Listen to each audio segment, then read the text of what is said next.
people to give employment to 1 crore interns. Please let us know how this is going to happen. I'm really curious. The real problem is somewhere else. The real problem is that 10.3 crore youth have basically become so dejected, they have given up looking for jobs. The finance minister, she mentions skilling loans, she mentions education loans. Skilling loans are for 25,000 people, education loans are for 1 lakh people. The country has 140 crore people. Now, what are we doing? Priority 3, according to the finance minister, inclusive human resource development and social justice. In this section, the budget says, first on Bihar, we will support expressways. What you're not saying is that you will make expressways which will charge very high tolls. So you are recovering the money, you're not doing anyone a favor.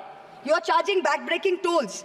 You might give another bridge which might collapse. Yes. You will set up another power plant, which like Jharkhand may also be outsourced to a favorite businessman. Correct. He can be given a nice juicy PPA and sell more imported coal. Secondly, on Andhra, there are no grants, but only loans, that too from multilateral agencies. So basically, dollar loans will be given to Andhra Pradesh, which future generations will have to pay back with interest. There was also another sweeping statement. Grants for backward regions of Rayalaseema, Prakasam and North Coastal Andhra, as stated in the Act, will be provided. I looked in the entire demand for grants with a tooth comb, with a microscope. And I looked at the expenditure budget, nothing was provided anywhere. I don't see the intelligent people of Andhra being fooled by this. Priority 4, manufacturing and services. The finance minister has devoted an entire section on how MSMEs are a priority. I believe her, yes, it should be a priority. But I'm very confused. Most medium and small enterprises are either proprietorships or partnerships. Madam, can you please explain why these proprietorships and partnerships are taxed at higher rates than companies? This makes no sense. Is the A-team the only businesses who are sending truckloads and tempo loads? MSMEs are not sending, is that the problem?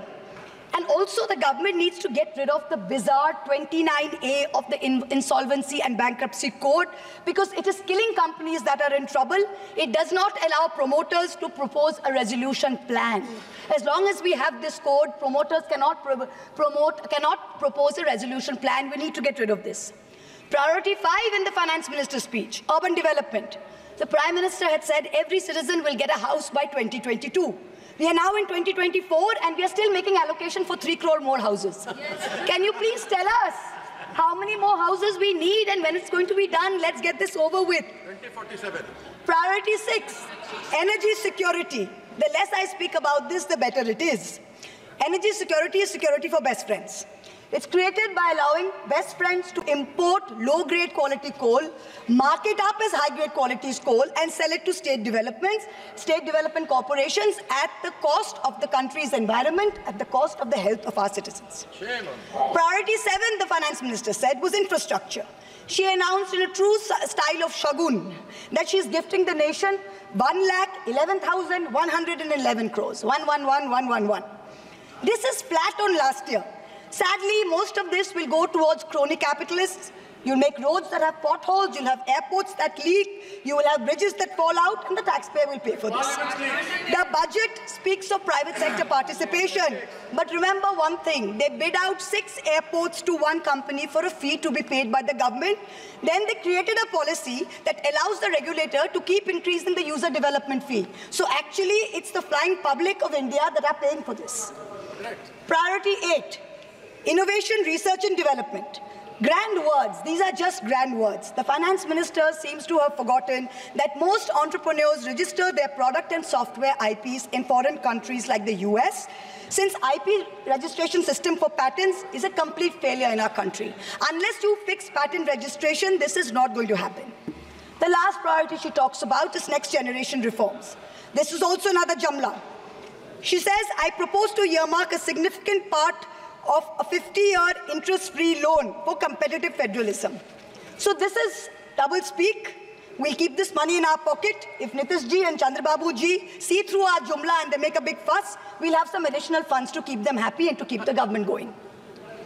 Finally, I have to mention one interesting fact, and I hope that the Treasury benches will have the patience to hear me out. Please.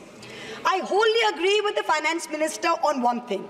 The budgets for the CBI and the ED have been reduced this year, And I was wondering why.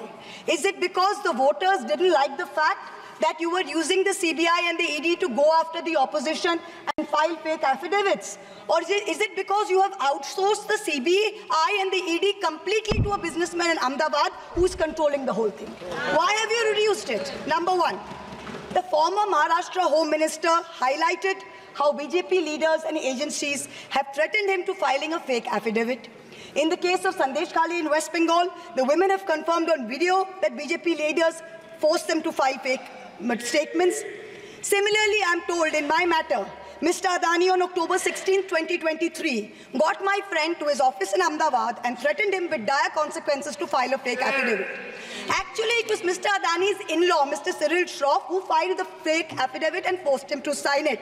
Even today, every mid-level official in Adani's office calls mid-level officials in the CBI and says, 161 statement change karaiye, aapka sir ko bulaiye, madam ke against mein statement dijiye. I am telling the CBI, via you, madam, please take a 164 statement once and for all. Don't keep calling back people at Adani's behest to change 161 statements to implicate me. It's going to get you nowhere. Let us reduce the CBI and the ED budget to zero. Let us, Mr. Adani pay the full 1,500 crores. Let us outsource it completely to him. End of story. In short, this Kursi Bajao budget is a desperate attempt by the government to stick its head in the sand and act like that the mandate of 2024 never happened. But the coming days are going to prove the instability of this government and the inefficacy of its economic policy. We wait for that day. Thank you very much, madam. Thank you. देश विदेशातील प्रत्येक घडामोडींचे live update मिळवण्यासाठी आता साम टीव्हीच्या सर्व social media प्लॅटफॉर्मला like, follow आणि subscribe करा. तसंच सर्व नोटिफिकेशनसाठी बेल आयकॉन प्रेस करायला विसरू नका.